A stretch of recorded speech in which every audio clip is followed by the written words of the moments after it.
Welcome, everyone, to the Islanders Never Say Die podcast. I'm your host, TJ, and with me here, as always, is our NHL analyst and expert, the grumpy old man.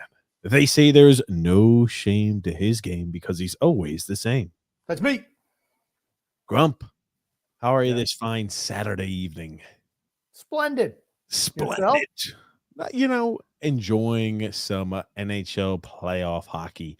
I'll tell you, both the series have been close so far. I mean, we've already had 2 overtime games in the Eastern Conference and Western Conference finals, and maybe we have 3 out of the first 4 games are going to be overtime in some capacity there, Grumpy. And, you know, you're getting more than what you pay for the price of admission right now. For free hockey, they call it. Free hockey.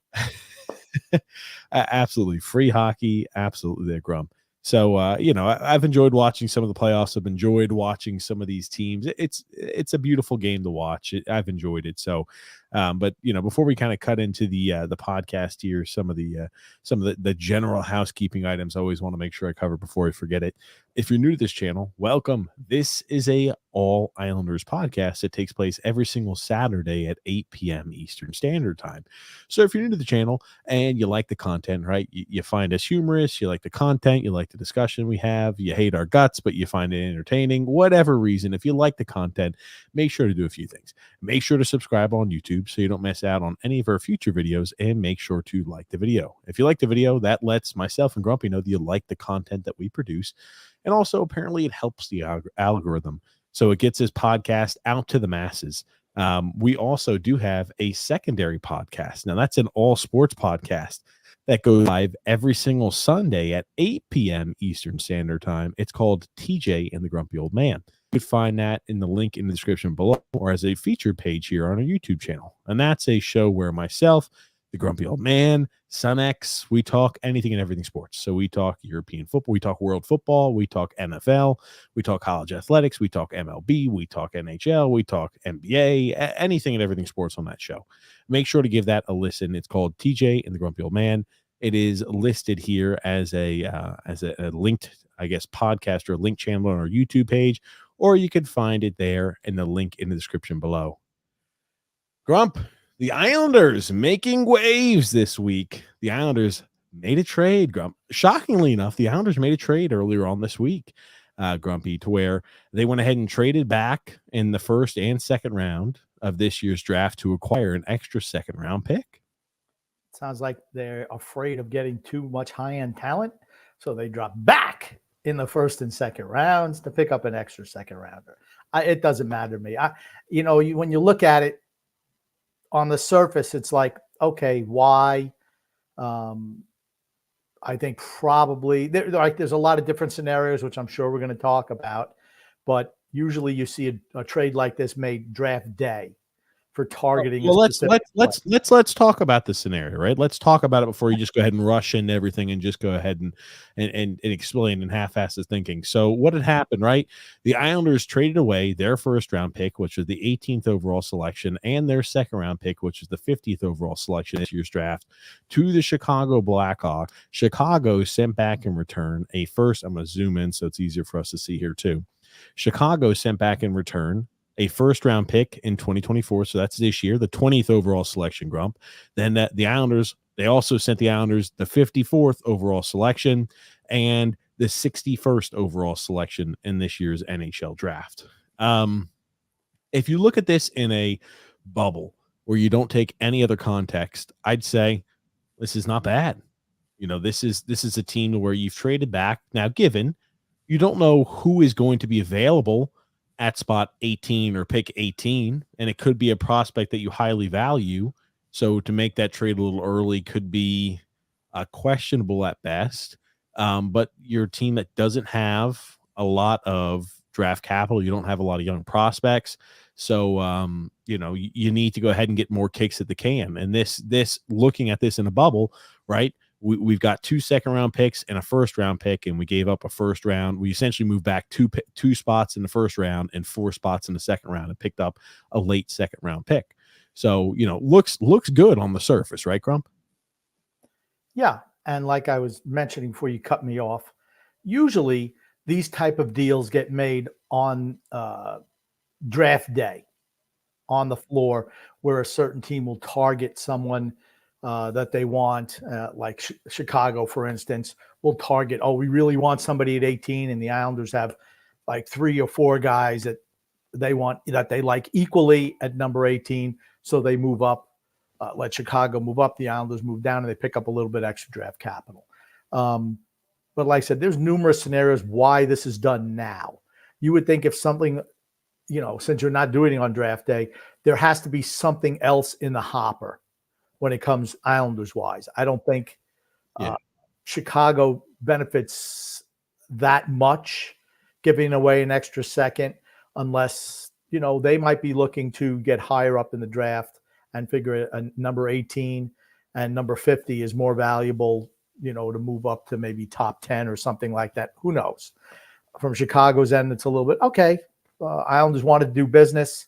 That's fine. We'll move up a couple of spots in the first 2 rounds. They also, I think, have the number 2 overall pick in the first round.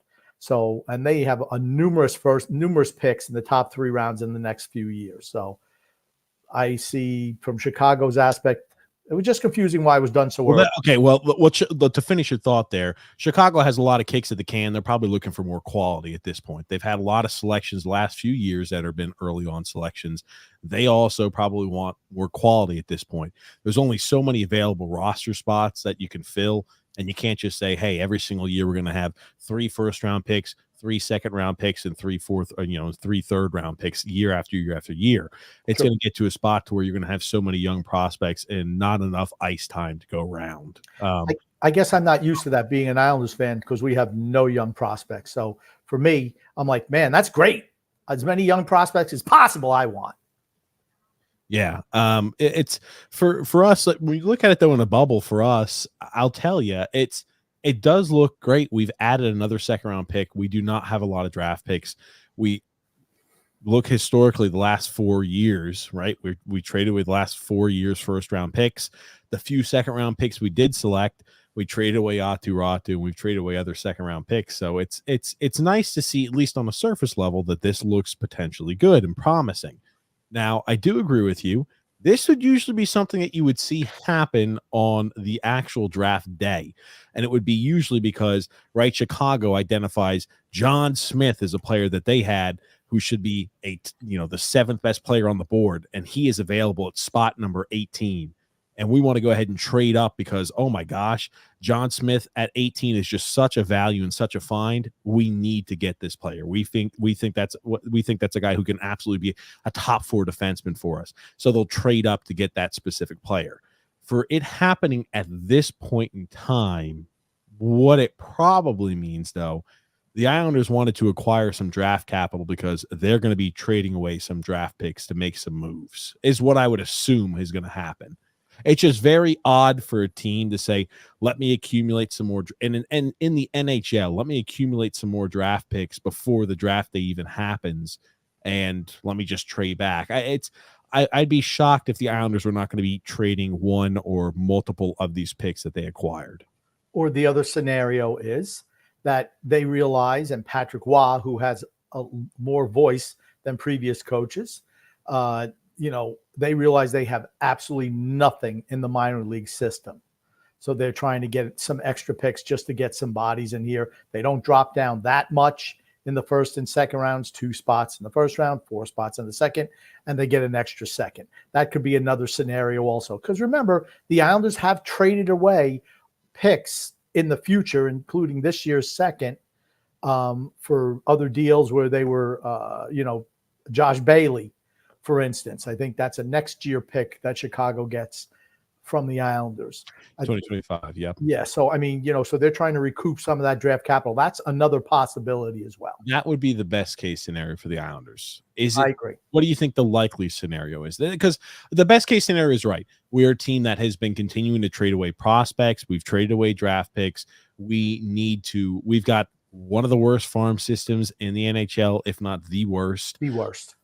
Some have us at 31, some have us at 30, some have us at 32. Doesn't matter. We are very, very low, at least regarding where our prospects are rated by people who do that for a living. Again, I don't, sometimes they're right, sometimes they're wrong. I'm not going to pretend like I've sunk enough time into this year's draft to know, players that could drop. That would be really prime selections for us here. But we don't have a lot of young talent on the team. None. If we did do this move to say, let's acquire more draft picks to fill the cupboards up, I'm happy. I'm very happy with this trade. I think this is a trade that pans out for us because think about it. You've only moved back two spots in the first round. And it wasn't like these are high-end spots. It's not like you moved down from the first overall pick to the third, or you moved down from 7 to 9. You moved down from 18 to 20. And then you move from pick 50, right? Kind of the tail end of the second round to 54, and you picked up a late second round pick. That's a good. What do you think the most likely scenario for this is, though, Grump? Maybe it's a harbinger of we're looking to make an acquisition by moving picks to bring in, everyone says, Nikolai Ehlers from Winnipeg. I don't know about that. But maybe something like that, or they're moving some of these picks to maybe offload in Anders Lee. I don't think the Islanders are done.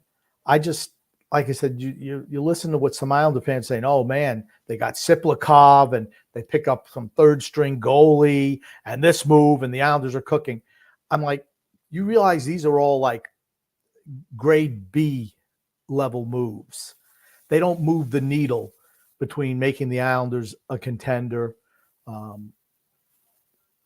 even in the slightest. I guess maybe if you're moving it for a top-line winger, you could say, okay. But then again, you're kicking that can down the road again where you have nothing in your farm system. That's what I'm concerned about. I wouldn't be shocked if this was a move to try to go ahead and acquire Nikolai Ehlers. I wouldn't be shocked with this, or maybe not directly. Maybe it's and Grumpy's gone. Maybe it's something else, right? And I would be shocked. I'd be hard pressed at this time period to think we're in a spot to where we are wanting to acquire draft capital and start selecting those draft picks. We haven't done that before in the past, at least under Lou Lamoriello. So I would be shocked if we decided to make a complete 180 in our philosophy and direction to where this general manager has traded away the last 4 first-round picks in a row. Every year at the trade deadline, he's trading away assets to bring in players because he wants to win now. I would be shocked if now he's taking a different approach. I don't think an 82-year-old general manager is saying that. I think it's very wishful thinking to think that Patrick Waugh, our head coach, has a lot more say in what goes on. Because I'll tell you this, if we do not use these selections to fortify the prospect pool, Patrick Waugh has zero input, just like every other coach under Lou Lamoriello.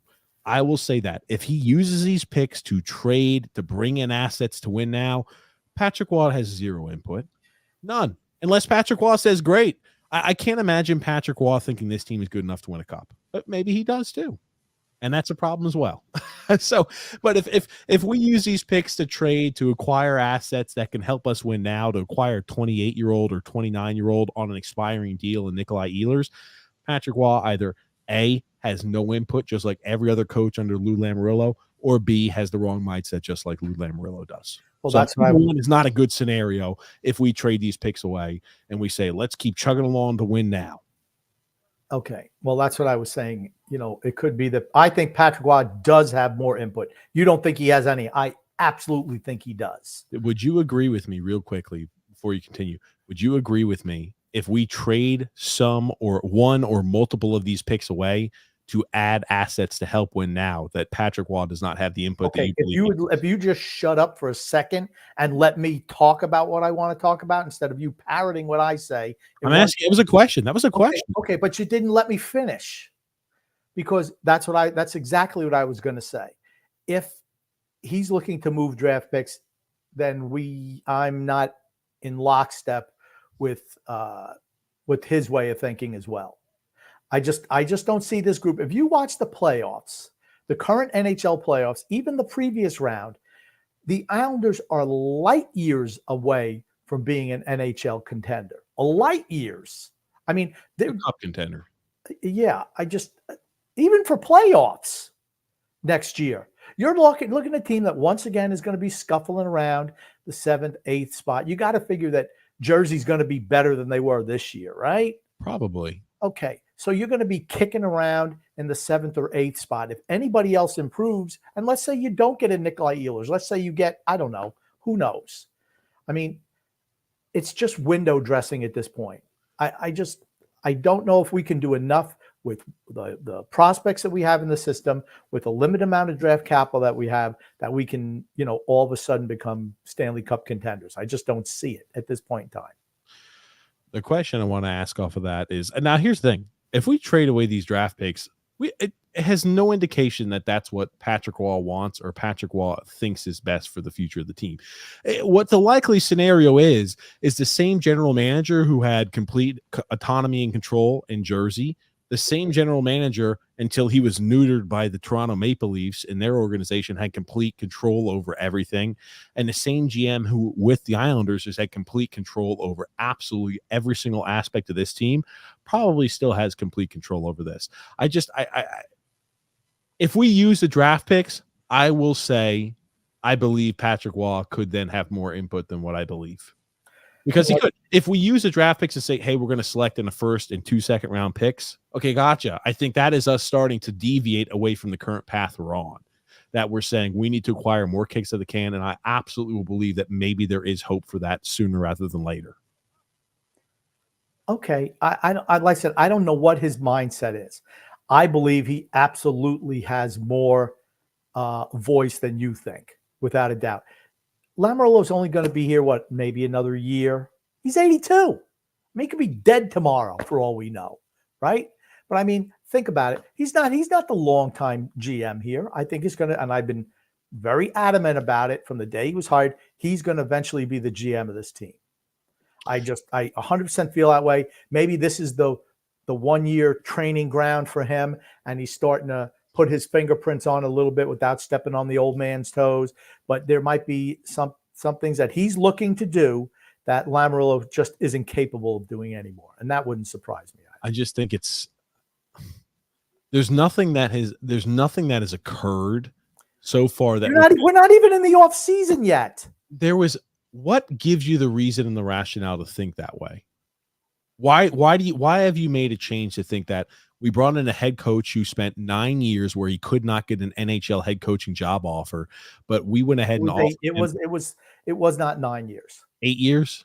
Yeah, it wasn't 9. Make sure you get your facts straight. Make sure you get your facts straight.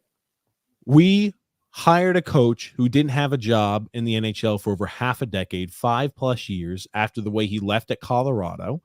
The next Colorado head coach has done great and won them Stanley Cups. But we brought in a guy who's been a general manager of a Quebec Major Junior Hockey League team. He stepped down from that role this offseason and said, okay, he's looking for something else. and he was hired as a coach, a head coach for the Islanders. What makes you think this guy who was not able to sign an NHL head coaching job last year, the year before, the year prior to that one, not only signed a head coaching job in the NHL, but also was given some sort of handshake deal or promise that, hey, you're going to be our next GM, or we're going to be grooming you for the GM job? What makes you like what? I'm not saying it's not possible, but why do you feel so confidently in that? That's what I want to know. I just don't feel confident in it. It could be possible. It just doesn't feel confident, though. Are you done talking? Okay. Because Colorado got rid of him because he wanted to have more input on player personnel decisions. And guess what? General manager, and he left after he didn't get that. So what happened? Other GMs around the league going, I don't need somebody coming in who really wants to be a GM. And so I'm not going to bring him up where he's going to be undermining what I'm doing under the auspices of being a coach. So here's the thing. Lou Lamoriello, 82 years old. Ledecky and Malcolm say, you know what? We'll talk to Patrick Waugh. No problem. He wants to be GM? No problem there. We got a guy who's freaking older than damn dirt as our GM. So, yeah, we have no problem transitioning him to that role. That's how I feel he got the job with the Islanders. His record as a head coach, how's it been? It was really good the first year, and it was down. Average. But that's every coach. That's every coach. I'd say he's had 4 years as an NHL head coach, and he's been average in every sense of the word. Average. He won the Jack Adams. Really good. That's right. Won Jack Adams, whatever. Is it Jack Adams trophy? Adams, yep. Okay, he won that, and it was a downward slope. It absolutely was. But here's the thing: Barry Trotz was here. Same thing. You look at any coach; they start off here, and then when you have a ready-made team, that's just the way it is. Eventually, they tune you out. He's not going to be. I don't feel he's going to be the coach of this team long term. He wants to be a general manager. Period. He says he doesn't. I'm calling bullshit on that. He wants to be a GM in the NHL. That's why he left Colorado. Yes. That's why no GM wanted to hire him. He got that opportunity here. We brought him in to be our head coach, but then to transition him to an NHL general manager with zero, and I mean zero general manager experience at the NHL level, not even as assistant GM. So he learns under Lamoriello for a year and a half. What's the problem with that? I have no problem with it. That's what I've been saying they should have been doing for years. Bring in a young assistant GM to learn how to do the craft, and then you transition the old man out and slide him into the spot. What makes you think Lou would be open? Because he's freaking 82 years old. That's why. Has Lou ever showed for us that he is willing to give up any of his control, his delegation powers? Oh, has he? No, serious. Answer the question. Okay, guess what? He's not in charge. He's not the owner of the team. Guess what? Maybe they said, you know what? You're out after next year. Maybe that's what they said. We'll sign you to an extension, 2-year extension. Do you think he would stick around here if we said? Yeah, because you know what he likes? His favorite color is green. So I'm sure he likes getting paid as 82 years old. I'm sure he likes that. His ass still thinks he's good enough to win a team, a Stanley Cup. No one else is hiring him. If you told Lou Lamoriello, hey, buddy, you're a lame duck GM, you're gone after this year, he would then say, I need to find a new team I could be a GM for. Just like not Don Waddle exactly scenario, but guess what? Don Waddle with a year left under his spot as a GM with Carolina, a much better team than I'm sure where he's going to go, which is going to be Columbus. But he resigned, wasn't fired, resigned with 1 year left as a GM for the Carolina Hurricanes on a team that is always one of the cup favorites, because he wanted to go ahead and secure himself another contract and another chance to win and someplace where he's going to have more control. If you said, Lou, I'm taking your control away, do you think he says, sounds good, we're going to let you do that? Maybe it was a deal. Hey, you know what? I got another 2 years left in me. I want to transition out of the position. I want to retire. I want to spend time with my grandchildren. I want Fredo to come over the house. Who knows? He's 82 years old. Maybe he realizes I'm at the end of the rope. He took this team as far as they could go. Not far enough, of course, but he took it as far as he could go. I'm looking to get out. And they want to make a smooth transition. That's why they bring in Patty Waugh.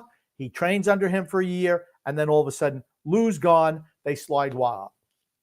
Why is that unfeasible? Why can you not grasp that concept? He's 82 years old. He doesn't own the team. He's a freaking employee. How do you imagine that? He doesn't get to make the decision. The owners do. Listen. I'm not saying it's not possible. How do you imagine that as being the likely? I'm asking you. That has to be the likely scenario. That is the scenario. Not likely. That is what's going to happen. I've been adamant about that from the day we signed Patrick. You feel even more confident than the likely scenario. You feel that is a foregone conclusion. Yes. I'm sorry. It's just yes. I'm sorry. I just can't. I don't understand. I still don't understand how you could think that is the foregone conclusion because that's what's going to happen. Just because your little brain can't comprehend a big concept, that's not my problem. So Grumpy, I feel like I'm talking to Phil right now. When that doesn't happen, and when we trade when it does, I want you to go over here and I want you to lick the sweat out from between my toes. I don't want to fucking get anywhere near your toes, let alone the sweat in between your toes, you nasty old man. Grumpy, I'll tell you this, though. If they trade away those picks, I want you to come groveling to me, grumpy old man. Why would I come groveling to you? If they trade away those selections, it proves that Patrick Waugh has no ability there to have any say in what's going on with the team. He just doesn't. Oh, or maybe that's his mindset as well. You think a guy who's going to say, I'm going to be taking over an absolute dumpster fire of a team at that rate, let's say it's a year from down the road. We still have a lot of these long-term 7+ year contracts with huge cap dollars attached to him. You think he's going to say, yeah, let's continue not to make any draft picks for, 5 years in a row. That sounds good. That's going to set me up as the new GM for success, a team that hadn't had a first-round pick 5 years in a row. Absolutely not. No man in their right fucking mind would sign up for that. The biggest issue that the Islanders have had in the recent years is Lamoriello signing average to below average veterans, older players, to long-term extensions. If Patrick Waugh does not do that as a GM, he'll be fine. The fact that we're hamstrung against the cap because of the ridiculous contracts that Lamoriello has given out is the main problem with the team, because you can't bring in anybody off. You can't bring any free agents in. You have nothing in the minors. I mean, who knows? Maybe they're looking to offload Anders Lee, buy him out. Maybe they're looking to move JG Pajot. They can get more draft capital that way. Maybe they're looking to free up cap space. I mean, there are things they can do. Is the old man capable of it? I have no idea. I think what the likely, because what do you think the likely scenario? They add these selections. You think the likely scenario is they're going to keep these picks and draft players? You think that's the likely scenario? I don't think that's the likely scenario. So what do you think the likely scenario? The reason I say that is because it was done so much earlier than the draft takes place. I agree with you. I don't think that's a likely scenario. But if the likely scenario is let's trade some of these picks away to add to the team for now, do you think the next GM in your scenario, the next GM Patrick Waugh is saying, hey, I know I'm stepping in charge next year when this guy steps out in your scenario? Well, that's okay. We don't need a first-round pick in the last 5 years. That's not going to affect us. That's not going to affect me. He can't do anything with what happened before he's in charge. Can't do it. Guess what, though? General managers get judged based off of their performance. And if you're going to be there 3 or 4 years because, well, guess what? The new players he's drafting as the new GM are going to take 3, 4, 5, 6, 7 years sometimes before they're up in the NHL contributing on the team. And when you haven't had a first-round pick in this scenario maybe in 5 years, that's going to impact what he has to work with. It is. And it's going to, guess what? That's going to impact the viewpoint on him, and that's going to get his ass fired and canned. I'm going to say until they get a new scouting staff, it doesn't matter who or how many picks we have or who the GM is. We get no value out of our draft picks. We're not the Dallas Stars. We're the New York Islanders. We get nothing out of our draft picks. Doesn't matter. We need a new scouting staff. That we absolutely need. The same guys in charge have been here forever. We can Matthew Maggio, Grumpy, and William DeFore. He's nothing. Isaiah George, Grumpy. Come on. All these guys are so great. But no, none of them. We have no talent in the farm system. None. Just none. So you have to eventually get draft picks. Have to do it. But we need a new scouting staff because the guys where we're picking, I see picks all around where we're picking who are better players than who we're getting.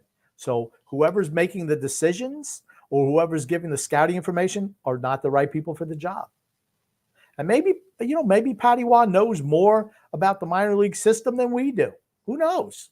That means he probably, right, being so close and attached, having just coached and been a general manager in the queue and dealing with these players that are juniors, you think a guy who has that sort of inside knowledge would want more draft picks, right, Grumpy? And he wouldn't want to trade those away. So again, him trading those away means no input and control that he has. That's what I'm saying. Maybe, He gets moved more toward that is the unlikely scenario. Okay. I don't know what his theory is. Maybe he's a guy, maybe he's a slash and burn guy too, like Lou. Maybe he is. I don't know. But you know what? You'll find out pretty soon when he's in charge. Here's the thing. I'd like for that to be the case. It just logically, for me yet, it doesn't seem the most likely or probable scenario. And because I won't you can't comprehend more than one scenario. You're not capable of it. I understand. It's all right. The people know. They know. That's it. Sure it is. But anyway, so I know first 30 minutes talking about Patty Waugh, talking about the trade. In a bubble, I like the trade. No other context taken.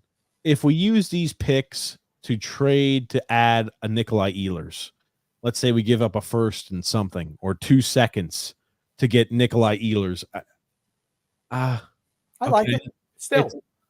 I'm not a big fan. You move back 2 spots in the first round and gave up your second round pick for Nikolai Ehlers, essentially.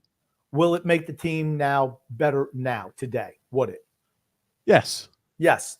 How long have we been clamoring? Well, no. Maybe it doesn't. Maybe it does. I think he is a plus. If you want me to answer the question, I think he is a plus. But the players around him, Brock Nelson, we talked about at the tail end of last year. He's not going to be playing with Brock Nelson.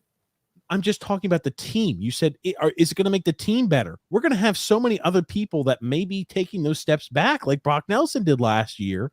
That doesn't matter. Adding a Nikolai Ehlers still may not offset how many players regress. But Nikolai Ehlers will be absolutely a plus on the Islanders for certain. The Islanders have not had a first-line wing in forever.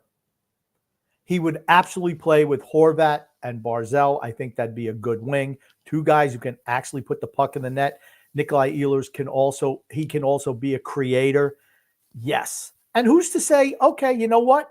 We have that line. Great. Now let's start. Let's move ourselves a Brock Nelson. Let's move ourselves a Kyle Palmieri at the deadline. Let's try to do that. But you know what puts fannies in seats? If you're not a contender for Stanley Cup, teams that score and exciting to watch. Those are the type of teams that fans still go see. At the end of the day, Patrick Waugh, he likes to have an aggressive forechecking team. This squad is not built to do what he likes to do. But you think it's a plus if we trade away more draft picks for a guy who's now 28 going on 29 years old, who's going to be 27 going to be 28. He's not 28, 29. Okay, so he'll be 20. I'm sorry, he'll be 28.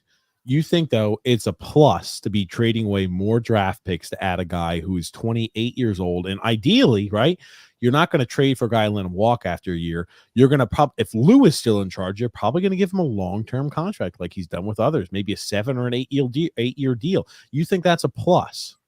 I don't. Okay, you can't bring Nikolai Ehlers in without moving somebody out.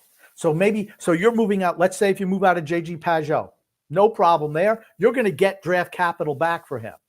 And it frees up cap space for you. It opens up things you can do. You have to do a lot of things. The only thing they're not going to do is, okay, we're going to trade picks, bring in Nikolai Ehlers, and then we're going to keep the same team. I don't believe that. Do you think Winnipeg just wants draft picks? They're going to want a player. Winnipeg thinks they can compete for a cup. Wrongly so. They think their team can still compete for a cup and they want to pack the building. They have attendance problems. They're not going to just say, give us draft capital. They're going to want back in return a cheaper guy like Jean-Gabriel Pajot and draft capital. That's what they're going to want. So what? Move him. JG Pajot, get rid of $5 million off your cap. So what? He's not going to be part of the solution going forward. I have no problem moving JG Nikolai Pajot. Ehlers won't be part of the solution going forward. What are you not understanding? I think you're wrong there. You think a guy who's 20, who's going to be 28 years old, signing a long-term deal is going to be part of our solution when our team is riddled with horrible contracts? And by trading away more draft picks, that's going to be the solution?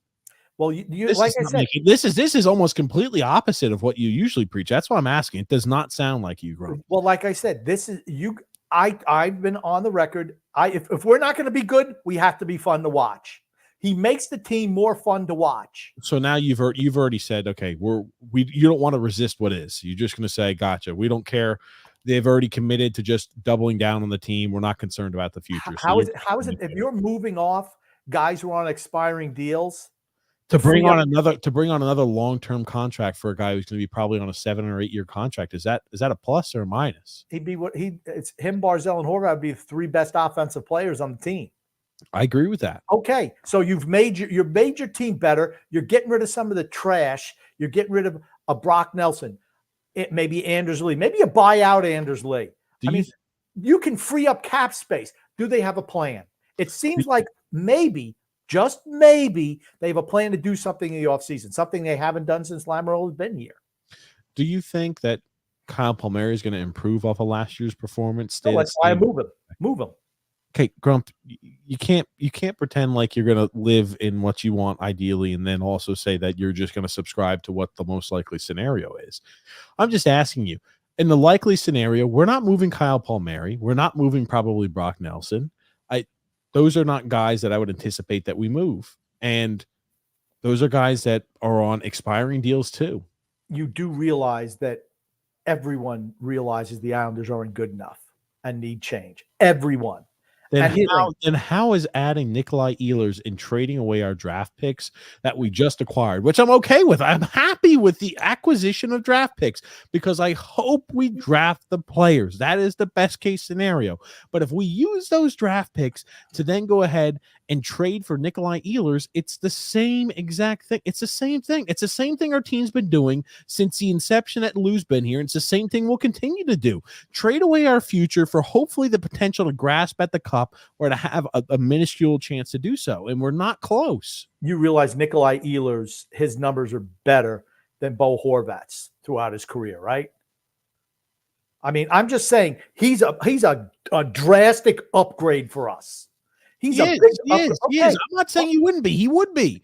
I'm not saying you wouldn't be. You think does Nikolai Ehlers make us a cup contender? No. What's the goal here? What's the goal to just say we want to play entertaining? I want to fucking. Because you're not disbanding the franchise. I want to win a cup. Disbanding the franchise. I want to see us win a cup, Grumpy. I know you got to see 3 of them. I've seen none. I want to see our team win a cup. I saw 4. You saw 4. I'm sorry, Grumpy. I forgot you were a fan since the inception. But you saw them. We won 4 in a row. I know. Okay. You've won 4 in a row. I don't think you know how many cups the Islanders have even won. Maybe you got Lamoriello disease. Lamoriello, he's won himself 3 cups. 4 cups when he only won 3. That was the callback to when Ledecky came out and said Lamoriello's won 3 cups. That was a callback. Mm-hmm. So yes, I'll tell you this. I just don't see I want our team to be a legitimate cup contender by whatever means necessary. That's what I want. It's not going to happen overnight. Everything needs to change. I understand it's not going to happen overnight. You know what? It makes it even longer if we say, let's trade away more draft picks. And you're the same one who said, well, you know what? JG Pajot. Oh, well, maybe they want JG Pajot and draft picks. Well, that's fine. They give one of the draft picks you just got and JG Pajot. It frees up some cap space for you, and you've dropped a couple of spots in the draft, and you wind up giving up at the extra second-round pick you picked up. So what? I will be interested to see what the cost. I have no idea what the cost would be on a Nikolai. Neither do I. I'm just saying, if you are trading to acquire draft picks this early, and the likely scenario is when you're adding more of the draft picks, you're going to be trading those draft picks away. That's the likely scenario. They picked and that's what Lou has done here. Go ahead. They picked up 1 draft pick. That's correct. Not multiple. 1. You picked up 1 draft pick in the second round. What the likely scenario is, you're going to be trading away some of those draft pieces that you picked up. With the way we draft, what's the difference? Nobody we draft is capable of making the team anyway. We don't know how we draft because we don't have a first-round pick for the last 4 years in a row. And the second-round pick that showed promise on Toronto, we traded away. We have no idea what Danny Nelson is going to be because he was just drafted this last year. But all of the higher-end selections, we don't even bother entering them in. We have no idea how we're drafting recently because we don't have the picks. Okay. I hate to tell you this. Maybe you don't, but people want to see a more exciting product on the ice. I want to see us win a cup. Okay. Can you raise? Can we get a raise of hands? Guess Who what? wants to see the Who wants to see the Because Islanders win a cup? So again, it goes back to me. You watch the playoffs. This team is so far away from winning a Stanley Cup. I could care less. So you don't care about the cup anymore? You're defeated. You're defeated. You've thrown What up I'm the saying flag is, and you're to defeated. get back to that level, you have to be able to play modern NHL hockey. This team is the antithesis of that. Nikolai Ehlers isn't. He's part of the modern NHL system. We need more players like that. It's going to take a while. The Islanders had a chance to do it on fly. They chose not to.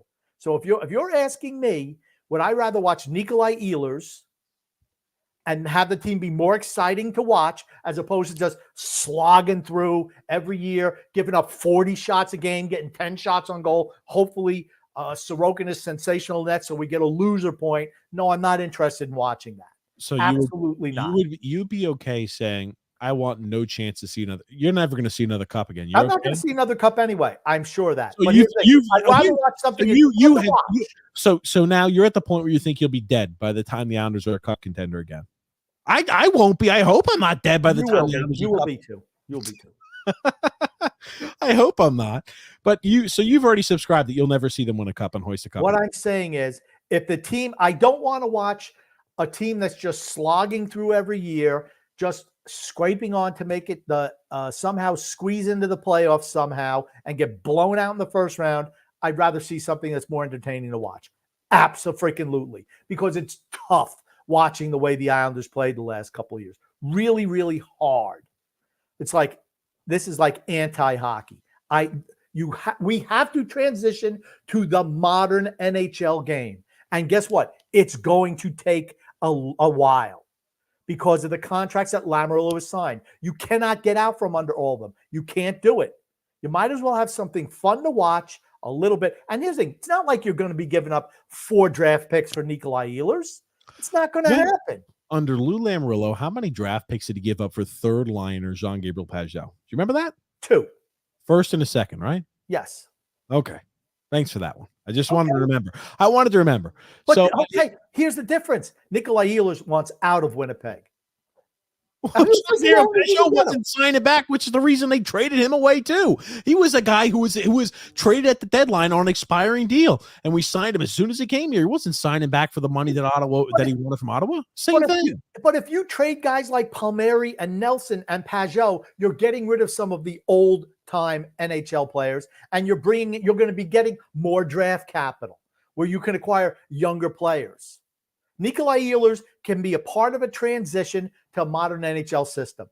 Palmieri, Nelson, Pageau, they are not. Like I said, if you watch the NHL playoffs this year, the Islanders are a million miles away. Slow team. Guess what? It's going to take time. Nikolai Ehlers can play that system. He absolutely can. By the time that system can be implemented successfully, Nikolai Ehlers will be in his mid to late 30s and will be. That's not true. That's not true. It's not true. How quick do you think we could become a cup contender, Grump? 4 years? You just said you're never going to see us be a cup contender again. Doesn't mean you're going to win. Years. That doesn't mean you're going to win. We need to transition away from. I have a brain aneurysm right now. You're preaching something that sounds almost asinine. It's almost because like you got. Okay, because you can't think big picture. You're a teeny little picture guy. You see from here to here. I can only see from here to here. We'll trade that pick. No, big picture. Big picture. There has to be a lot of movement. Big picture. Trade away more draft picks. Have no shot of winning Stanley Cup. That's the thing. You're interested for 2 years and then suck ass. Your ministry brain.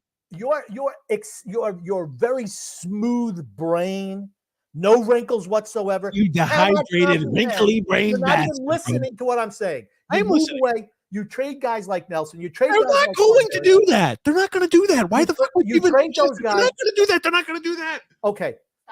You could say they're not going to do it. I'm telling you what they can do. Fuck. Just because you can't comprehend it, it's not my problem. It's the likely scenario. We're not talking about what we want to do. We're talking the likely scenario here, Grum. I think they're going to bring in a guy like Ehlers. You're going to have to move guys off your roster. You're going to move Jean-Gabriel Pageau.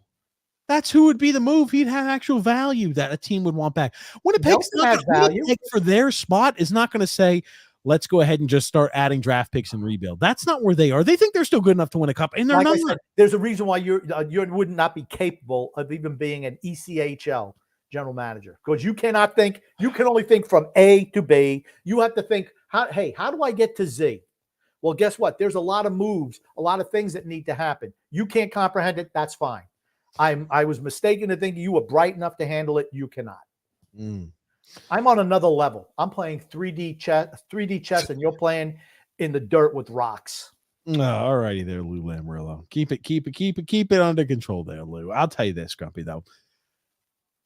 You cannot convince me that trading away more draft picks to say, let's try to become entertaining for the last few years of my life is almost what the point that you're taking, or the stance you're trading taking. Other guys to pick up more draft picks. What's the difference? You're not. Jean-Gabriel Pageau was going back to Winnipeg in this scenario, Grump. Who knows? We don't know if we don't even know if Ehlers is coming.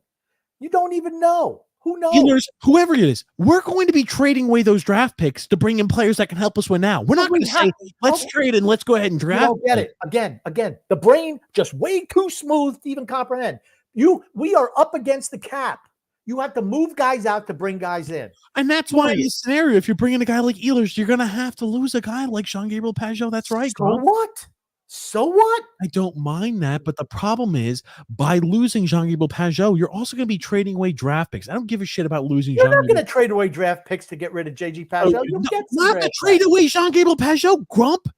We're giving Jean-Gabriel Pageau to fucking Winnipeg. Who says Winnipeg wants him? Oh my God. Winnipeg's just going to go ahead and take draft picks for Nikolai. Who knows what Winnipeg's going to do? Winnipeg thinks they're good enough to win a cup, which is the reason they just signed Connell Heidelbeck to a fucking 8-year contract over the offseason, Grump. Who knows? You don't know who they want and who they don't want. Neither do I. Maybe they want to defend. They want players that they think can help them win now. But Nikolai Ehlers has made it already known that he doesn't want to be in Winnipeg. So they want someone that's going to want to be in Winnipeg. Yeah. They're not saying give us draft picks. They're saying they want to still compete for a cup. So what? Maybe they help us out by taking one of our fantasy. Look at it like a fantasy sport, Grumpy. The same way you always say. Where do the teams have needs and where are the benefits? Oh my God. You don't get it. You just don't understand. You can't. All you think is we're trading draft picks for one guy. Well, you're moving guys out. That's going to bring draft picks back.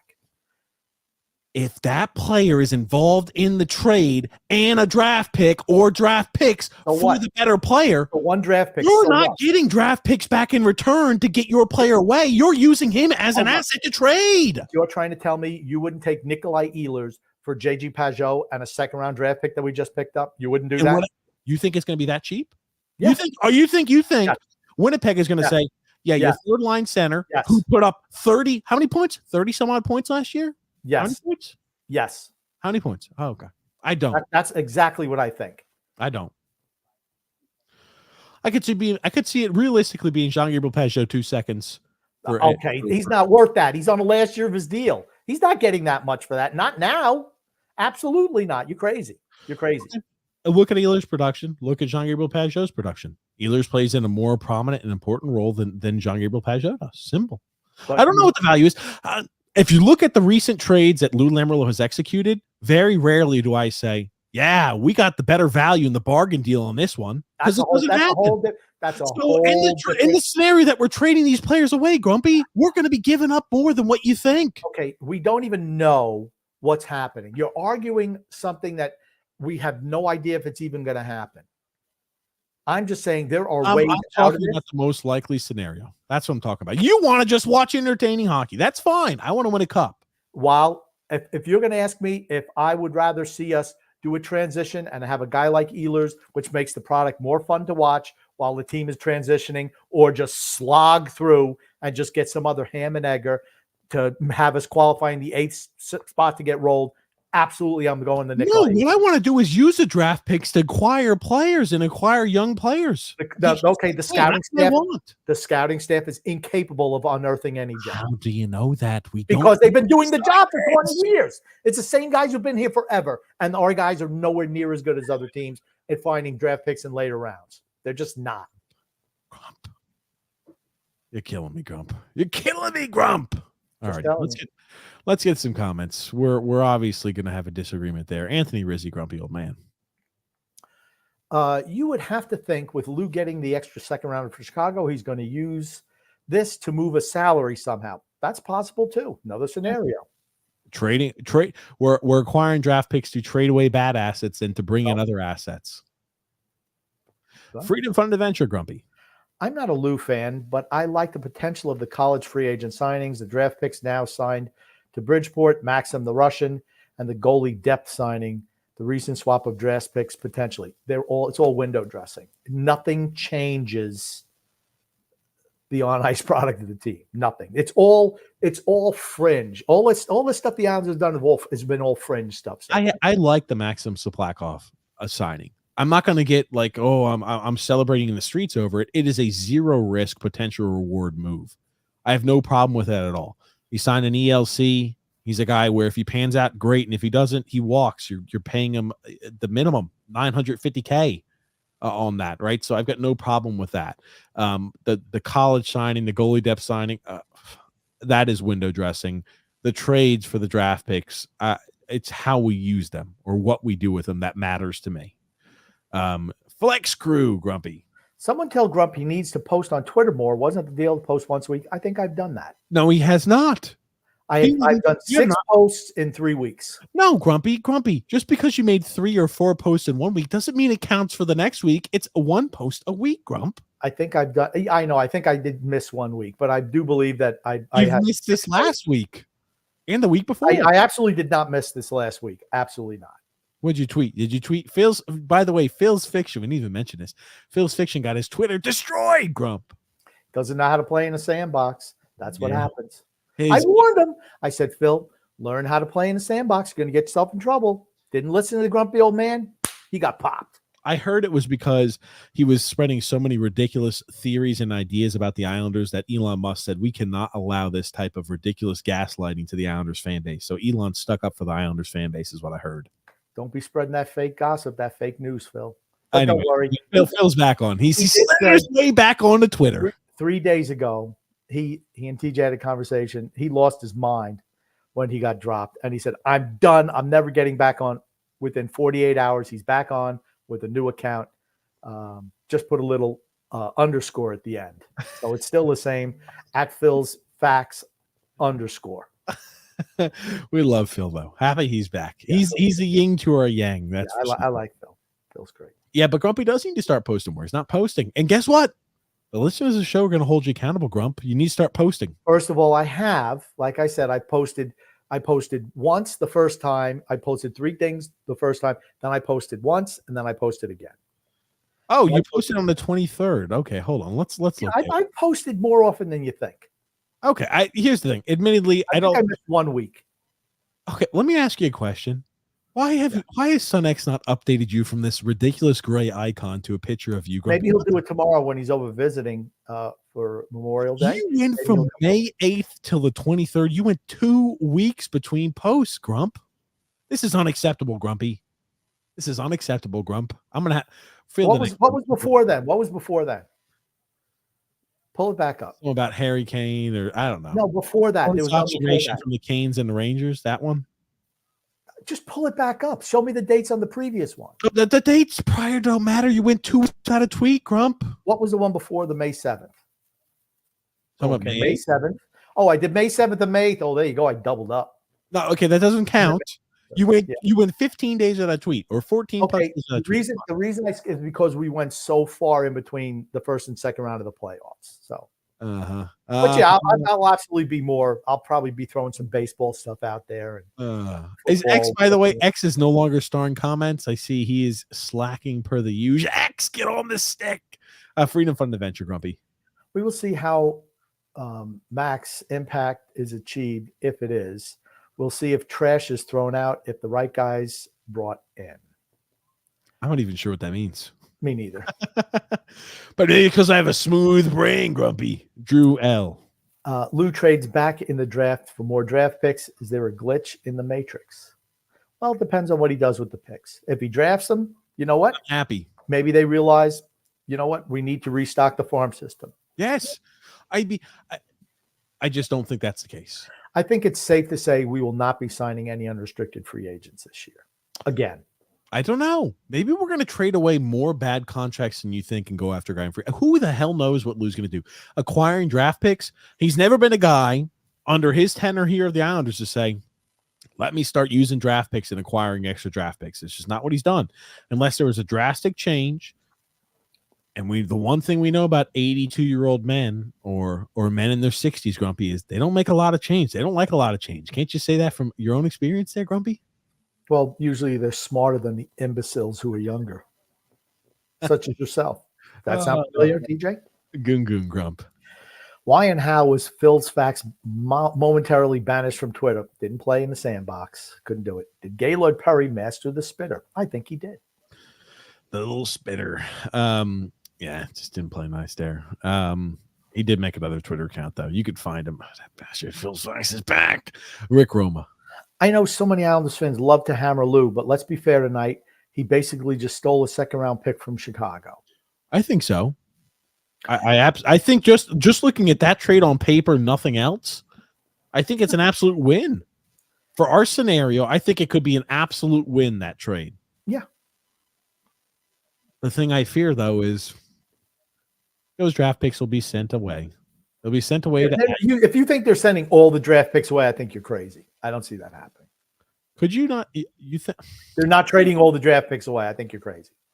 I think they're trading away multiple of those picks. 2, I don't know, maybe 2, maybe all 3. Who knows? I think in front of the venture, Grump. Interesting, the separation of Waddell and Carolina. It seems he could only build that organization to a certain level, and ownership needs someone new to go higher. Maybe they will, but I admire the will. It reminds me a little bit of Stevie Y and Stevie Yzerman. He built that team there in Tampa. They had a lot of good draft picks, could never get him over the hump, and they brought a new GM in. They brought, and there all of a sudden they start winning cups. I wonder if it's the same thing. Don Waddell has that same exact. He can build up the team. He can acquire a good prospect pool like Carolina has, good players that can compete, but he never addressed the goalie issue that Carolina has. That's a glaring issue for that team, and it cost them. And it cost him absolutely a contract extension with them, which essentially made him leave. They have a young, I forget the guy's name, a young assistant GM just going to slide right into that spot. I don't know who was the catalyst for signing Ronta and Anderson back last year, but we talked about it, that they needed a goaltender to move on to get to just take the next step. They didn't do it. They brought the same guys back. Is Kochekov the guy? Maybe, but here's what we do know. Anderson is not the guy. And that probably helped expedite his departure. He wanted more money. And one thing about them, I don't think they like to pay top dollar. Eric Tulsky is the guy that who stepped in as the interim GM there for Carolina. They had no problem. Like I said, I wanted them to grab somebody. That's what I want the Islanders to do, is grab an assistant from them, because their farm system is loaded. They're able to make decisions on the move to make the team better. There are a couple little pieces that they need to make to be, I think, top notch. One's a goalie, net front presence, and somebody who's a kind of an asshole up front, like a Matt Tkachuk. Yep. Drew says, "Let me guess, X didn't show up to work." He actually did today. X showed up. I'm happy. I'm shocked. Robert P said, "On time once again." Yeah, that's right. We're on time. Goon Grump. Was the Rangers' victory last night a mere Panthers bump in the road, or is all of Florida squirming like a toad? I think here's the thing: Florida's outplayed the Rangers. I think that's going to be a series that's going to go a long way. I think Florida wins. I'm on the record about that. On the record. You thought it was going to be a blowout, though, right? No, I just you remember you and Phil. I didn't say they were sweeping. I said Florida. It's going to be a quick series. It's going to be a quick. No, it's not what I said. It's not what I said. I said Florida's going to beat the Rangers. You said the Rangers going to win. Your favorite team, the Rangers. I think the Rangers will win. They're not winning. Okay, I think it's gonna. I told you, I think it's gonna go 7 games this series, and I think the Rangers come out on top. We'll see. Guess what? Bobrovsky. Remember what I say they need to do if they want to win the series? Bobrovsky has to play well. Bobrovsky's been playing extremely well in the first 2 games. I mean, one of the best players out there on the ice. Shesterkin also having a masterclass. Both goalies are performing at elite levels. So the people who love to tell you don't need a good goalie to win you a Stanley Cup, They're wrong. just look at the Eastern Conference. 2 teams in the Eastern Conference Finals. You can win a cup without a good goalie, but man, does it sure help when you've got a top-tier goalie, because the 2 teams that come out of the Eastern Conference, they've both got top-tier goalies in that. The rest of your team has to be so good to get away with mediocre goalie play. Yep, absolutely. Drew L., grumpy old man. For those who somehow didn't know, Phil's old account got banned for him talking about some political stuff. Then he just made a new one yesterday. Yes, there it is. There it is. Anthony Rizzi, grumpy old man. I agree. I like the fact that Lou, albeit in small moves, being more active early in the offseason. I agree. So same thing here. He's done nothing in the offseason every other year. Nothing. Yeah. I mean, this potentially shows maybe some promise for us. Wade Flaherty, your show has grown on me. Everything Grump says is true. Thank you, Wade. Thanks, Wade. Except whatever Grumpy was talking about today, he sounded unhinged. Wrong, Grumpy was. Okay. Again, Robert L. Peters says you should fix the opening. You don't start at 8. True. 100% agree. That's all on TJ. Can never start on time, ever. You enjoyed the reason we were late today. Don't even lie. You're wrong. Let me see what time you sent that, because I'm just interested. 8:20 is when you sent the invitation. Guess what? That's after 8 o'clock, just to let you know. Just in case maybe you can't comprehend time, the smooth brain syndrome cannot comprehend time. There's not a ripple up there, not one wrinkle. Just waiting to see if Son X is a no-show again. And nepotism now. 22 days until Father's Day. Don't stiff the old man again. Says Freedom Fund Adventure. Anthony Rizzi said here, would love to see more low-risk, high-reward signings, i.e. Maxim Soplakov, college players this offseason. I don't remember who the college players are that they signed. Now, those were not as, I guess, and I don't even think Maxim Soplakov is like, a huge notable free agent signing this offseason. But for us, it's good. I had no problem with the Soplakov signing. None at all. Maybe you catch a little lightning in a bottle. He signed a 1-year deal. He can go right back to Russia if he doesn't like the situation here. Yeah, but just say I'm happy playing in the KHL. I like Mother Russia more. Yeah. Just do that. Matthew S. says a good trade, in my opinion. Yeah, I agree. Absolutely has the potential for that. Joseph C. I knew Phil's fiction wouldn't be long from his Twitter ban. He made it 3 days.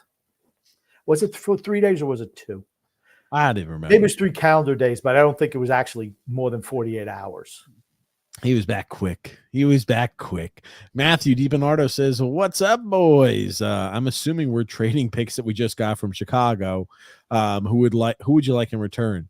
Who do you throw in next year's first to try to get an even bigger fish than Ehlers? Maybe Trevor Zegras. Absolutely.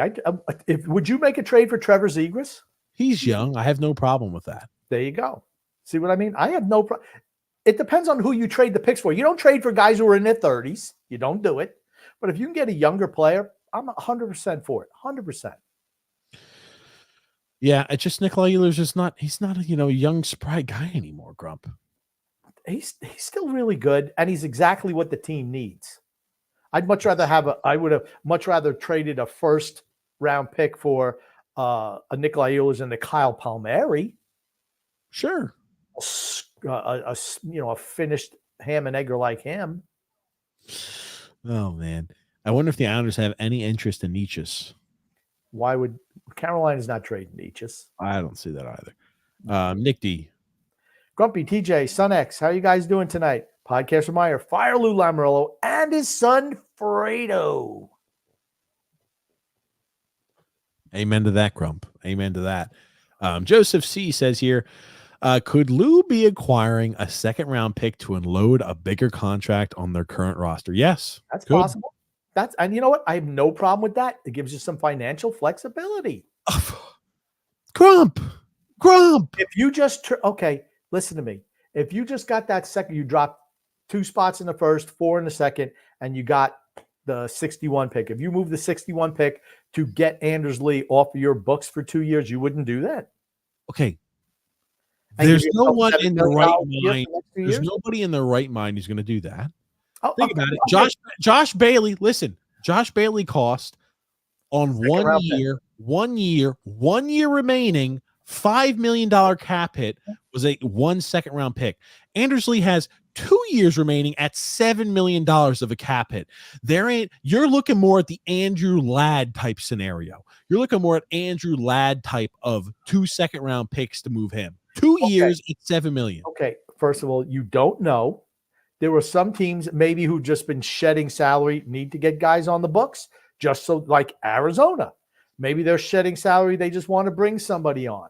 They're eyeing Anders Lee, baby. They want him. Give him Anders. You never know. You never know. That's true, but he's going to cost. If you want to he's a bad contract. 2 years at $7 million per is a very bad contract. Drew L. Grumpy. Honestly, if I were Lou, I'd do these types of trades every single draft in order to rebuild the team as fast as possible. Yep, but you got to use the picks. Won't be doing that. Robert Peters says here, this pick is is for trades to unload players. Yep, probably. Well, you know what? Anything to get those contracts off the books. I'm all for it. And that could be the Patrick Waugh effect. It's like, you know what? We need to get some of these contracts. We need financial flexibility going forward. Let's do it. All righty. You're ridiculous. Joseph C. says, I don't know what Chicago is doing here, to be honest. They need draft picks, being a rebuilding team. But if these teams are dumb, might as well take advantage of it. Well, there you go. You never know if you don't ask. You never get what you don't ask for, so you don't know. Chicago's got a whole bunch of picks, though. And they got a whole bunch of guys in the minors, too. Yeah, just to this is what Chicago's doing. Chicago wants probably more. I could definitely see them trading up in the draft. Let me put it like that. When you start to look at Chicago's situation, what Chicago's done as of recent, right? Like things are starting to get. What was it back in 2022? 3 first-round picks, 2 seconds, 3 thirds. And then they had 2 first-round picks, one being Connor Bedard, 3 seconds, and then 2 thirds. How many draft selections they have in this year's draft, Grump? Hold on. I can pull that up for you momentarily. I actually did look at it earlier today, but, of course, I can't remember from earlier today and now. So let's see. We got Chicago here. And they have two first, 2 seconds, and 2 thirds. 2025, they have 2 first, 2 seconds, and a third. And in 2026, they have a first, 3 seconds, and a third. So they have a lot. So what they're trying to do, I think, and I would have waited probably if I was Chicago to do this on draft night because I don't think it was a smart move by them. But they've had multiple draft picks over the last few years, and you look at their upcoming draft selections. 2 seconds in 2020 or 20 this year's draft. 2 first, 2 seconds, 2 thirds. 2025, 2 first, 2 seconds, 1 third. 2026, 1 first, 3 seconds, and 1 third already. So, I guess they're looking more for the quality at this point, but I just don't get the trade this early in the off season. That's something you do on draft night is right. Unless Lou approached them and they said, yeah, we're cool with it. Anthony Rizzo says, I smell a trade between the Islanders coming with Ottawa or Carolina. Carolina, there's nothing that the Islanders have that Carolina wants. Nothing. Absolutely nothing. Nothing. I can't think of anyone on the Islanders who would be available who has any value to Carolina at all. You know who'd be good for Carolina, actually? Bo Horvat, who they were in on at the trade deadline. He'd be the type of guy that Carolina needs, a net front guy. That's absolutely, he'd work there. He'd help, for sure. Certainly, they'd never pay him $8.5 million like the Islanders were dumb enough to do. And they wouldn't have paid him. If they did pay him $8.5 million, it would have been for less than a 7 or 8 year deal. Drew L. Grumpy. I honestly think we're drafting this year to stock up the farm system. I don't think Lou can cook up a trade considering our cap situation and just how Lou operates in general. Yeah, I don't think he's capable of making all those moves. It's just too many moving parts. I just think it's a struggle for him. That's why he's starting this early, because he can only do about one thing a day at this advanced age, Grumpy. So he's got to. Joseph C says here, I don't see Lou acquiring picks to rebuild their prospect pool. I agree. It feels like it's ammunition to unload a contract or I'd like to say, but he says, or get a quality NHL. It could be an and or. Drew L says here, I'm just wondering who told Lou to acquire extra draft picks. Must have been Patrick. Well, fuck. That's See, what I Grumpy, think. you're so wrong, Grumpy, and you're just so off the mark on this. You're usually dead accurate. You're just off the mark on this one. Okay. Bruce Harper. Do you feel Clark Gillies was a superstar? No. I think the word superstar is thrown around way too. Everybody's a superstar. Way too flippantly these days. Yeah. Yep. Matthew S says here, I don't want Ehlers. Joseph C says here, I'd bet that was probably on board on trying to get more quality NHL talent because head coaches don't last long. But GMs do. But guess what? In this scenario, right, if we're adding more picks, not concerned about the future, he's not the future GM, like I keep telling you. But he will be next year. And let me put it like this, Grumpy. Phil agrees that that's a possible move and scenario. You know, as soon as Phil agrees with you on something, it's wrong. You just, whatever Phil says, it's the opposite, Grumpy. Phil agrees because here's the thing. Any thoughts he comes up on his own are wrong. But when he agrees, you know what? That makes sense. Then I know I'm right. If I'm able to convert him, yeah, I'm right. Michael Watts says ownership doesn't want to rebuild. They care more about the next few years with the $700 million in debt on UBS. Okay. Man, I feel like I have to explain this all the time. If you're an owner that's there for the long term, you're concerned with what your revenue projections look like 5 years from now, 10 years from now, 15 years from now, 20 years from now. If you want to be an owner long term, if you're only there to try to get yourself back to where you're at a profitable spot and then you're planning on selling everything to the next highest bidder, that maybe is what this ownership group's trying to do.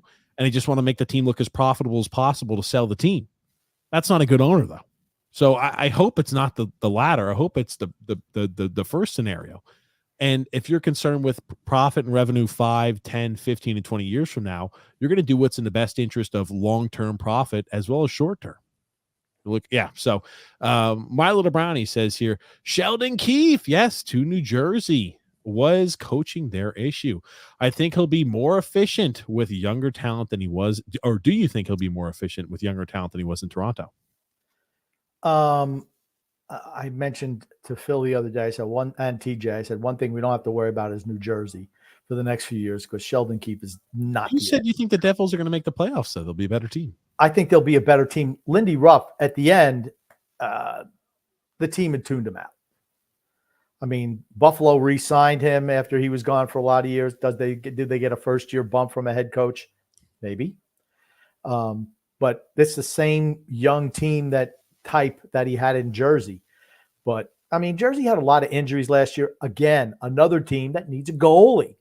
If you don't go out and get the goaltender, it doesn't matter. You need a better goaltender in Jersey. Just do. Joseph C's 100% accurate on this one. Shanahan has lasted a decade plus in Toronto despite winning one playoff round. It just feels like the NHL recycles the same boys club to run the different organizations. Absolutely, you're right. Very true. That is the biggest problem in this sport is that it's the same. How often do you see in the NFL? The thing is, guys, I mean, it's always who's the youngest, latest and greatest mind, to where you've got guys who have been like, I've been an assistant coach for 2 years and now I'm a head coach, man. They discard those head coaches like nobody else's business. And if you fail as a head coach, you never get another shot. And the NHL, you fail. Okay, you're going to try here. You fail. You get another shot. You fail 3 or 4 times. Unless you're an Islanders head coach, then you don't get a lot of the next opportunity. Well, you know, the reason is because there's so many more coaches in the NFL at the NFL level than there are in the NHL. That's true. That is true. Yeah. Freedom Fund Adventure says here, Clark Gillies was absolutely a superstar and an amazing athlete. The Islanders need exactly that type of player. Those type of players. Complete Control is an amazing song by the Clash. TJ won't know that song since he's not a Bieber. Since it's not Bieber. I don't listen to music. I don't like. I guess when I look at superstars, I look at guys like Gretzky, Lemieux, or, you know, Bossy. Where does John Tavares go on that list? He's not a superstar. He's a star. He's a star. And I think Clark Gillies was a star. I think he was a star. I thought he was great. Superstar. I mean, like I said, that's like you're up here. You're the top of the top. Unless you're super duper star, then It all depends what your definition of a superstar is. I am a little bit less generous with that term than other people. Got a comment here from Drew L. One thing Lou and Jerry Jones have in common, they're older than Christmas. And here's the thing. I think Lou is older than Jerry Jones. Is he really? I think so. Jerry Jones looks old. Yeah, he does look old. He's got all that plastic surgery. He's had plastic surgery? They're same age, 1981. They're 81 years old. I mean, well, Lou's 82. No, Lou's 81 right now. You sure? Yes. He turns, God, it's bad when the first thing that pops up. How old is Lou Ferrigno? Holy shit! They're born. Jerry Jones is 8 days older than Lou Lamoriello. Okay. You know what? 1942. Jerry Jones, October 13th of 1942, and Lou Lamoriello, October 21st of 1942. You know what? Lou's birthday is really close to mine. That's why you must have had some bad takes today, Grumpy. You've been infected with Lou-itis. When they turn out to be true, then you come back and grovel. And when I'm right, Grumpy, I expect the same. Come back and grovel, Grumpy. You didn't say anything. I'm saying this. Patrick Waugh has no input and control. He's just the head coach, and Lou is still pulling the strings. Anything else right now to say at this standpoint is just sheer. All I said was he has input. All I said was Patrick Waugh has input, and he's the next GM. He's not either of those, but that's fine. Okay. Why does it feel like the Islanders' playoff ouster this year happened a year ago? Is Ray Ferraro an average schmo? I like Ray Ferraro between the benches. I think he's pretty good at his job. And it seems like it was years ago because it was years ago. Oh, man, it was years ago. It's right. It feels like forever because it was. We got the lucky overtime win. Freddie Anderson was terrible. We still wound up losing to a below-average goalie. Nick D says, Garth Snow told Charles Wang that he was great at hockey pools, and Garth got his job as a GM, TJ. There you go. True. Oh, man. Hold on a second. Now, there is this was sent to me by, I believe it was Nick, too, and I think this is regarding the Islanders. Now, full disclosure, I have not listened to this clip yet, so I'm not sure if it's a good one to play immediately, but let's listen. I think this is about the Islanders here. Let's listen.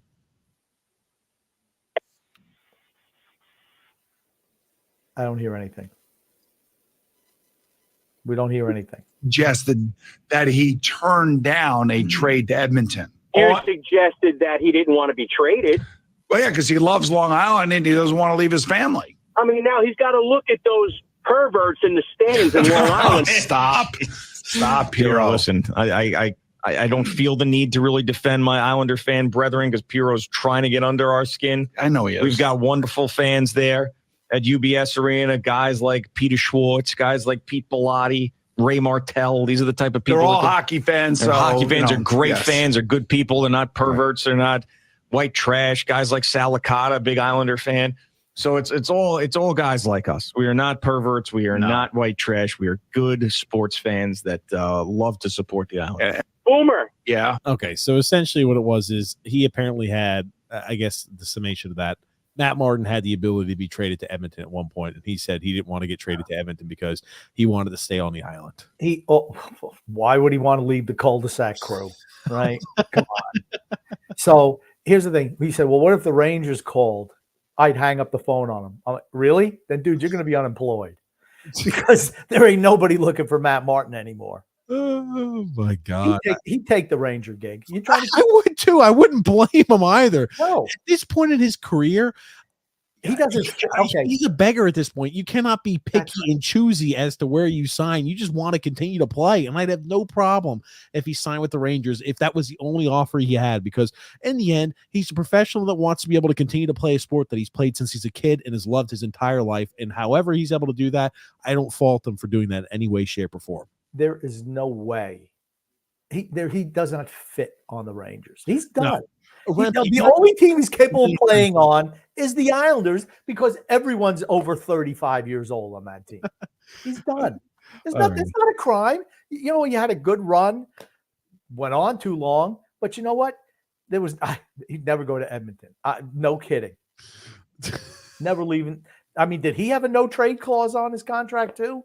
I don't even know. But I just would have shipped him out just for general principle. Get out. Freedom of adventure there, Grump. I don't care about hiring former Islander players, but Ottawa hiring of talented Rob DeMaio was a good move. Good guy at recognizing talent. I want to see the Islanders build up the front office this summer, but there's probably something else in there that X did not comment on. Rick O'Neill is the new head coach of the Winnipeg Jets, by the way. So I don't think they're going anywhere either. So it doesn't matter. Maybe that Ehlers for a second-round draft pick thing is valid. Who knows? Or Ehlers straight up for J.G. Pajot. Maybe that works for them now. Joseph C. TJ, how long do you think Lou wants to be a GM? Till he's 90, 100? Yeah, see, that's what things you don't I think he wants to be a GM until the day he dies. I think you're wrong. I think this man lives, breathes, and sleeps hockey. And he sleeps trying to win a Stanley Cup at all costs. He does. You can shake your head all you want. It's the reason why he's the oldest general manager in the history of the sport. Oldest GM. And guess what? Before he signed the contract with the Islanders, he was also the oldest GM. There's a reason he's the oldest GM is because he still is chasing after the because somebody's dumb enough to give him a job. That's done. That's over with. Here's the thing. He couldn't even win a fantasy hockey league. I could and did again, but he can't. Yeah, you're ridiculous. Anyway, Matthew C. Who does Raw hire as a coach if he becomes GM? Well, we're getting a little ahead of ourselves. That's right. Don't let Grumpy infect you to thinking that this guy was a shoe-in for the next GM. We have no earthly I think he's absolutely a shoe-in for the next GM. Matter of fact, he's sizing those shoes up right now. Oh, man. He's got them in the back of the closet. Yeah, you know what Grumpy's going to do? Grumpy's going to do his classic he's going to do his classic backing it up. He's going to be like, oh, I never said that Patrick Waugh is going to be. I just said Patrick Waugh should be. I never said he would be. I said he should. I think he will be. Do your step and you're going to be your two-step walking back because, you've been swearing up and down that he is the next GM. That's right. No ifs, ands, or buts about it. Say it now, Grump. I have said it. I've said it 100 times. I want to hear it again, Grumpy. I want to hear it again. 100 times. I want to hear it again, Grump. He's the man, the next GM. Who's the next GM? Patty Waugh. Now you sound like freaking Phil over there. Yeah. JP Grumpy. Good evening, gentlemen.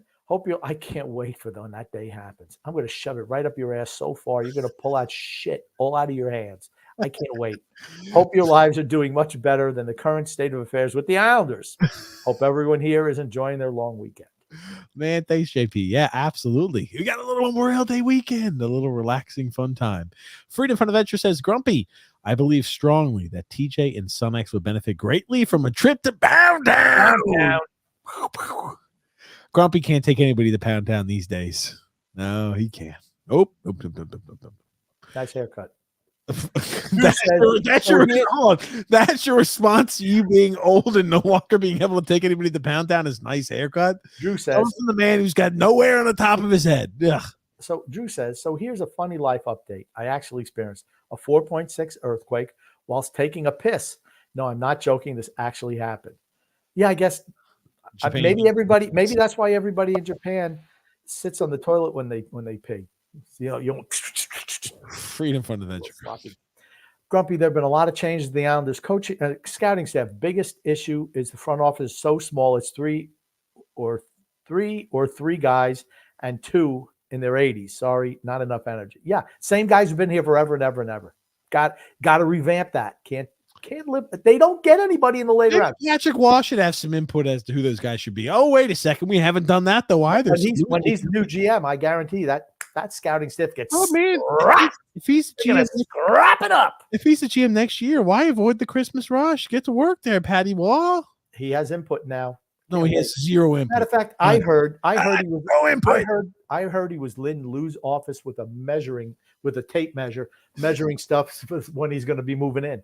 You know what happened? I heard that Lou Lamoriello he's getting his urn. He's like, I'm gonna be dead and buried. I'm gonna be my ashes are gonna be stored here. I'm gonna be leading as a GM for the Islanders beyond my grave because I'm never leaving. I'm not leaving. And Patty Wadge is going to throw him right out the window. See you later. Chris Lamoriello is going to come in and listen to his dad through the urn, and that's Chris Lamoriello is our next GM. Grumpy, don't worry. Goon Grump. Grumpy, does it get your goat that Johnny Boudreau has worked well with Brock Nelson at the 2024 International Hockey World Championships. Why did Elvis shake his hips? Well, because Elvis shook his hips because he could, and it made all the young ladies swoon without a doubt. I made no secret I wanted Johnny Gaudreau on the Islanders. He would have fit in with the cul-de-sac crew. That's obvious, just by the way he plays, and also nice to see he has some chemistry with Brock Nelson, but we'll never know. Lou drove the price up, even though he was offered $11.25 million or $11.5 million at Calgary. Took $9 million to go to Columbus, but we drove the price up. Don't ask me how that works. Drew says, TJ, didn't you already have enough mental gymnastics at work today? I don't get why you do this. No, Grumpy needs to be. Yeah, Grumpy's just wrong. Rain says here, as a Jets fan, Ehlers just needs utilization. The guy can become a 75 to 80 point guy quite easily if you put him on a first line power play. If he gets first line power play time and first line minutes, he can drive play. He tends to make careless plays, however. Well, that's not gonna work. Well, I don't think that works out too well with what our team likes. I'm willing to live with that. Why not? I don't mind it. I just don't think they're. Does that sound like something that Patrick Waugh's going to be like? I'm enamored with that. Look at the other pieces of shit who are on this team who turn the puck over all the time. If Nikolai Ehlers was on our first line, there's no excuse for him not to be a point of game guy. Just being honest. If you're on the line with Matt Barzal, Bo Horvat, and we have Nikolai Ehlers, that line, every player needs to be at least a point a game, with one of those having 100+ points that season. I could see that happening. It's the expectation, in my opinion, at that point.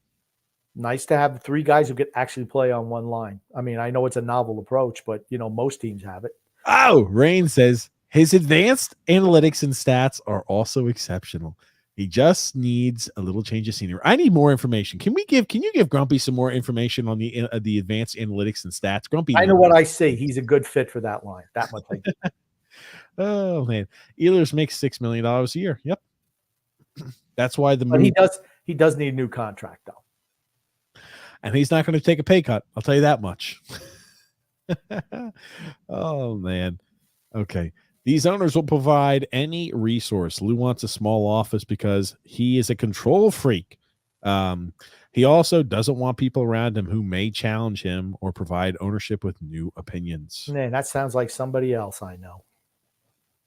Who does that sound like? It's not you. Who does that sound like, though? No comment. You saying that's me, Grump? No, it's not you. I said it's not you. I don't know who that is then. Oh, Coach Tommy B. Coach Tommy B. What's up, Coach Tommy B? This was an easy trade to make. Drop back 2 spots in round 1 or in round 2 to get an extra second. It was a no-brainer. Yes.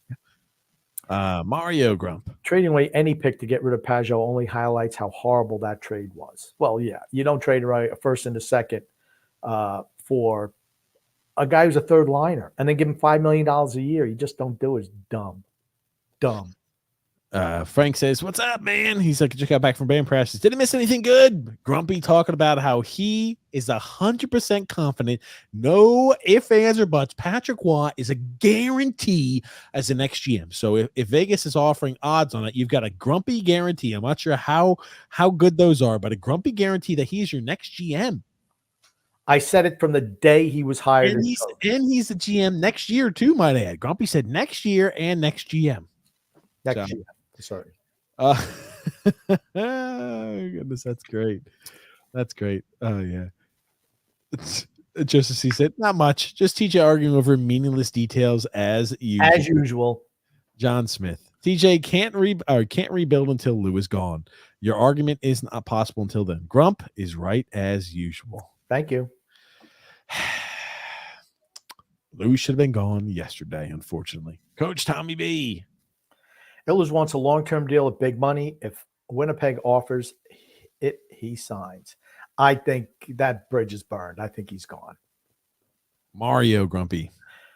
To put in perspective, Pajot could end up costing the Islanders either 2 number ones and a second, or a first and 2 seconds. I don't think they need to trade anything to get rid of him. I don't think they're going to have to give up anything. I think he has value. Teams were calling about him at the trade deadline. And Lou's not taking any calls.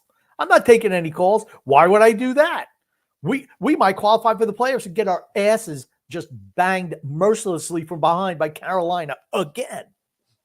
I like this one. Here it is. Time B says Ehlers does not play physical hockey, and he gets hurt a decent amount. He'd still be the second best offensive player on this team Mm. by far. Oh man, fuck. Mario Crump. If I were the owner of the Islanders, I would seriously be looking to sue Lamoriello for embezzlement. I like it. Drew L. Grump. This podcast should be renamed to TJ's Mental Gymnastics. Piss Grumpy off to no end. Grumpy just has a smooth brain. What can we say? TJ's always been like that his whole life. He'll just take one little thing and he just goes in some rabbit hole and says, "Oh, that's just the way it's going to be," and it's not. It never is. It's right. It's right, Grumpy. Don't worry. Always It's right. wrong. Don't you worry, Grump. It's right. Ponyboy Curtis says, "Guys, you keep talking about a more entertaining product on the ice. How about a more entertaining on the podcast that is something other than spewing or regurgitating the same 4 to 6 talking points?" Well, Ponyboy, I know you haven't been. You must not have listened to the last few shows, because the last 3 shows, absolutely every single show has been vastly different. Think about it. 2 shows ago, we were, hey, the Islanders are not good enough, and these are the reasons why. That's similar to what we said, but we had new data to present. Last show was, do rebuilds work, right? We took a deep dive into the last teams who've won Stanley Cups, how the rebuilds have went, how rebuilds have not gone well. So we did that, and today has been potentially the addition of Nikolai Ehlers. And what have we done with the addition of this draft pick that we've added here to our board? So Ponyboy Curtis, we've been absolutely, there's been variety. There's absolutely been some creativity, some different takes and different discussion points. Come on, Ponyboy. TJ, I want, but I don't want to do the work it takes. B40 says. There you go. What the hell does that even mean? Means your brain is smooth. That's what it means. That's not what it is, because that's not what you don't realize a lot of things have to change to get to that point. That's what you don't get. Oh man, the Islanders are not winning now, TJ. That's correct. That's why we should rebuild. Adding players now and giving up draft picks is a dumb decision. Dumb. Which we haven't done yet. Yeah, when we trade away draft picks, we haven't done it yet. You can't talk about something that hasn't happened yet. Sure.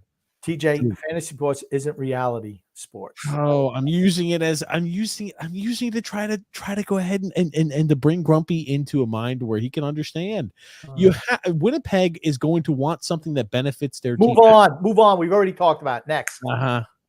John Smith, Grump. Oh, what, Grumpy, is the women's softball game getting too enthralling for you? We've already talked about that. Move on. Is that what it is? Move on. John Smith says, smooth brain, no ridges or lumps, no valleys or bumps. All ideas slide right off. Smooth brain. That's you, Grumpy. I don't think so. This team needs a full rebuild. That's correct. B40. It does. Here you go, Grumpy. Tony Fitzy Diddle Cheese says, I was doing Grump the other day, and he was telling me I was DMing Grump the other. Okay. Here's the thing. I didn't know if he spelt it wrong. I don't know, because believe me, not everybody spells correctly. I was DMing Grump the other day, and he was telling me a sad story about when TJ was diagnosed with koala bear brain at a young age. Doctors said he would never graduate kindergarten. Look at him now. I've overcome all the odds. That's right, Tony Cheese. Overcome all of the odds. TJ Florenzi. Lou must have no confidence in the scouts since they never have first-round picks. Ugh. He could have gotten rid of them long ago, unless they're indentured servants too. Gosh, well, yeah, Phil. I wish they could ban every account that Phil pops up on. Anything that has Phil's facts on it, gone. What's Grumpy's Twitter name? What's your Twitter name, Grumpy? I don't remember. Put it up. At OG_Grumpy. Is that it? Yes, at the_OG_Grumpy. I'll put it up here on the screen. And hopefully X will put up a new picture. Fuck. Dale S. says Lou is going for a total rebuild. Crying face emojis. Laughing so hard he's crying emojis. I wish. That would be nice, wouldn't it? You go. Pretty front of it says, how do you morons not understand when I say we will see if trash players thrown out and the right type of players are brought in? think we need to start getting drug tests for the show, especially guests. Definitely the guests. There's some guests that we definitely absolutely need to start drug testing because, yeah, that's all I'm going to say. Tony Fitzadiddle Cheese says here, if Grump wants, I can Photoshop him an X profile picture. Yes, do that. And I could just go ahead and pop it on there. X is going to do it because I know the face I'm going to put on there is perfect. So, and he just hasn't done it yet. But he'll be here tomorrow. I'm sure he'll do it. Brett W says, wait, wasn't Wade Flaherty a comment? Was that a former Islander? No, it wasn't. It's somebody else. It's a different Wade Flaherty. Yeah. No. Probably. We've had Lou Lamoriello comment on this show before, too. We have. Pretty badass. There you go, Grumpy. David D. Good evening, gents. It would not surprise me at all if Lou trades for Mitch Marner, though we need a goal-scoring wing. Somehow, some way, we need to trade a player like J.G. Pajot. Yeah, I mean, if we brought in a Mitch Marner, I'd be happy with that too. I want talent on the team. I want talent on the team, period. I want talent, top-end talent, not the ham and egger scrap dogs that he's been bringing in for years and years and years, the ham and egger grunts. I want to win a cup. That's what I want. I'm okay taking steps backwards to win a cup. I'm sick and tired of prolonging the inevitable. I know you've already admitted to yourself that you're never going to see another cup again. So you're just like, well, fuck it. I just want to watch entertaining hockey. Well, Grumpy, I don't want to wait 20 or 25 years before you can do both. You can do both. They're not winning a cup, Grumpy. Tommy Baffy says Anders Lee will take a first and a second to unload, plus his full no trade clause runs till July 1st. Well, you know what? How about just buy him out? I see that the numbers are not that bad. I would do it. Buy him out. Get him off the team. They're not going to do it because in typical Anders Lee fashion, when he feels like his job is threatened, man, he puts out. And he did in the playoffs. He absolutely did. Just enough to keep his head spot at the cul-de-sac crew table. Drew says, I don't know why TJ is upset about trading a second to clear a bad contract. It makes 0 sense to me. Exactly. 0 cents. Jean-Gabriel Pageau's not a bad contract. Zero. He's It's got 2 more years left at $5 million per. I don't think it's a bad contract. It could be a lot worse. We have a lot worse contracts than that one. Lee is not Bailey. He's still a 20-plus goal scorer. Lee is at this point unsalvageable, in my opinion. Marner has an $11 million cap hit, and he hates Lou with a full no trade clause. Not happening, Grump. Not happening, Grump. Well, I didn't say it was going to happen. Not happening. If you asked me if I would take him on the team, I absolutely would. I just talk in reality. You talk in fantasy land, Grumpy. Rick Romer says, rumor is Pajot to a team that needs to get to the cap floor, not Winnipeg. Like I said earlier, Lou then uses the cap space to get Ehlers for the 20th overall selection and Wallstrom. Thoughts? Winnipeg's general manager needs to be taken out in the town square and shot if that's all they get for Nikolai Ehlers. A 20th overall selection in Oliver Wallstrom has no value. None. I would be shocked if it's a 20th overall selection to do that. It would not surprise me at all. Okay. B40 said Carolina would love to have Sorokin. They would. TJ, Lou can do a one thing every 6 months. Once a day is very generous. Very generous. That's true. Free Defend Adventure says here, I'd like the Islanders to obtain prospect Ryan Leonard from the Caps. I can say that I have no knowledge of any prospects on other teams. Neither do I. Drew says, I guess you could say the Devils had quite the rough coaching staff. Oh, that was funny. Okay. Oh, this is the kid that they drafted 9th overall. He's pretty good. Yeah, this kid, Ryan Leonard, they drafted him 9th overall the year before, or 8th overall. I'm sorry. He had 60 points for Boston College last year in 41 games. Okay. Yeah, so I mean, I wouldn't mind that. I thought that name looked familiar there, but I wasn't sure. Is there an NFL GM cul-de-sac? I'm sorry. Is there an NHL GM cul-de-sac? Yes, there is, I think. They just recycle the same GMs to different teams. Yeah, but it's different than the Islanders cul-de-sac. Rick Roma. I never heard someone say they don't like music. Every podcast, he just says something that surprises me. Yeah, he's ridiculous. I've always said that too, and I hate music. I hate it. I hate it. Not only does he not like it, he hates it. Hate it. Think about it. Maybe I dive in silence. I don't like the industry. I don't like the people who. I don't like music. No interest. No use. Understand? We got it. No music. You go. JP says, I don't think that the New York Islanders franchise should be trading their first again unless the player is a rising star under 25. I do it for Zegras or Bedard. Okay, well, Bedard's not happening. But Zegras, if I don't give up the first round pick for Zegras, I absolutely would. Tony Chi says, I'm white trash. Oh, JP says here, Matt Martin is not making it at the National League squad with the Rangers. Very good. And Rick Roma Grump. Rempe plays for the Rangers, and he's a total boat anchor. Matt Martin can't be much worse than him. Okay, matter of fact, I called X yesterday. I was watching the game, and Rempe was trying to hit people. He got knocked on his ass. Well, he would try to run somebody. They just take a little sidestep. He'd crash into the boards. And who was the kid in the Mighty Ducks who couldn't skate, and he ran into the boards and fell down? Oh, I don't remember. I don't remember who it was either. But he kept on doing that and tumbling and falling, and they'd lean on him a little bit, and he'd go down. I tell you what, though, he's fun to watch. Absolutely. And he's a cult hero for the Rangers. The fans love him.